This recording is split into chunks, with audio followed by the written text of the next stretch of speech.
him about how he never spent any time with her anymore. Tank looked at his girlfriend Lisa's face. He had never seen that look on her face before, not even when they had sex. Then Lisa let out a loud scream. Tank turned around, still in his seatbelt, looking right at Lil J, that nigga he beat up last year at the After Hours Club. Tank tried to reach for his gun. The last thing Tank saw was the gun being pointed at his face. Tank saw the flash of light from the gun and he heard the bang that would end his life. Lisa tried to open the car door. She jumped out trying to run in the house, only to get shot in the leg and then in the back. Falling to the ground, she looked up, only to see Lil J standing over her. She begged for him not to kill her. Then Lil J said, "Remember me, bitch." Then he put one in her head. Lil J ran back to the Poe's car and jumped in, doing about 70 miles an hour until he made it to the highway. Lighting the blunt back up, Lil J had to calm down. He could see the smoke still coming off the gun, thinking of how Tank's girlfriend Lisa got all that shit started in the club last year. But fuck her and Tank because they were both dead now, hoe ass weak bitches. The garage door opened. Lil J felt right at home as he parked the car, even though he didn't pay the monthly mortgage on the Poe's home. He unloaded all the bags out of the trunk and put them on the table. Then he got out the large trash bag and duct taped each of the Poes, putting them in trash bags. Then he dragged their body to the basement and closed the door. Lil J walked into the room where Mrs. Hollingsburg was. She was sitting in a chair. Lil J cut the duct tape off her hands and feet. He told her that if she did anything stupid, he would kill her. Then he took her upstairs and told her to take a shower. Lil J laid on the bed thinking about all the things he had done since last night around 1 a.m. when he did the home invasion on the Poe's family. Now the second night was coming to an end, and Lil J was happy, even though 6 people got killed. He said to himself, "I am a monster." So Lil J turned on the TV to watch the news, and guess who was prime time? Big time, Lil J.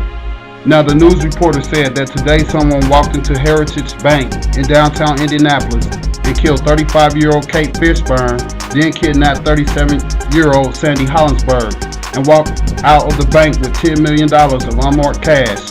IMPD police said they have no suspects. The FBI was also there looking for clues. The news reporter had more breaking news, that a man and a woman had been gunned down in front of their home. The police said they have no clues. Lil J felt like a king. The monster was calm. Lil J was on top of the world. "Bitch, come on out of there," Lil J called out to Sandy Hollingsburg. Sandy walked out of the bathroom butt-ass naked. She was a fine-ass white girl. She was built like a sister, with ass and all. She had long black hair. Her breasts were small. She had long nipples and wide hips. Her pussy hairs were black. She just stood there. "Get over here on the bed," Lil J told her. She sat on the bed, looking at the wall. Lil J said, "Turn around and look at me." Now that they both had eye contact, Lil J told her to relax. He gave her some food to eat and a soda pop to drink. Sandy ate. Lil J asked her if she wanted to snort some cocaine. Sandy said, "No, I hate drugs because they destroy people." Lil J laughed and said, "More weed for me then." Sandy said, "Are you going to kill me like you did those other people?" He said, "Maybe, maybe not." Sandy looked Lil J dead in the eye and said, "Please, I have a husband. We have 3 little girls. I swear, I will never tell anyone anything. I just want to go home and be with my family. I swear no one will know, not the police or the FBI, not my husband, kids, my mother, my father, or my pastor, if you just let me go." Lil J seen the tears falling down her face. He said, "Sandy, Sandy, Sandy," as he jumped off the bed. He told her to lie down. Standing over her, he could feel the monster coming out of him. Sandy was looking at him. She couldn't believe that his long black dick was growing to a full 16 inches. Lil J got on top of Sandy. Her husband Ted's dick wasn't this big, she thought to herself. Lil J told Sandy to open her legs. He asked her if she had ever had sex with a black man. She said no. "I think everyone should stay with their own race," he said. Then Lil J grabbed her legs and bent them back past her head. Sandy was looking at all 16 inches. Then his dickhead went inside Sandy. She began to cry. Lil J started putting his long black dick inside her inch by inch. And when Lil J hit the bottom of her pussy, Lil J and Sandy just looked at each other. Lil J asked Sandy how did she feel. She said real good.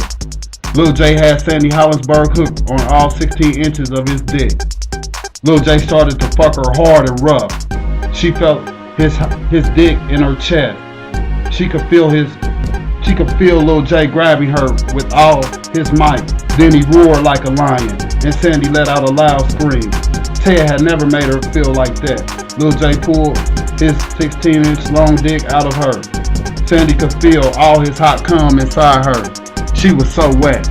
Lil J told her to bend over so he could hit that ass from the back. But Sandy just laid there stuck in a daze. Lil J slapped her. Bitch, I said bend the fuck over. Sandy bent over.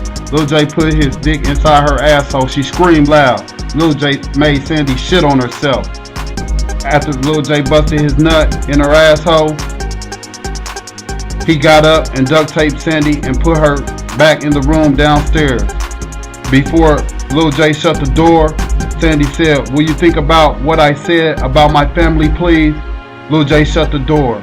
Sitting in the dark, Sandy just cried, but the sex was so good. Sandy smiled thinking of her family and how she had just had the best sex in her life.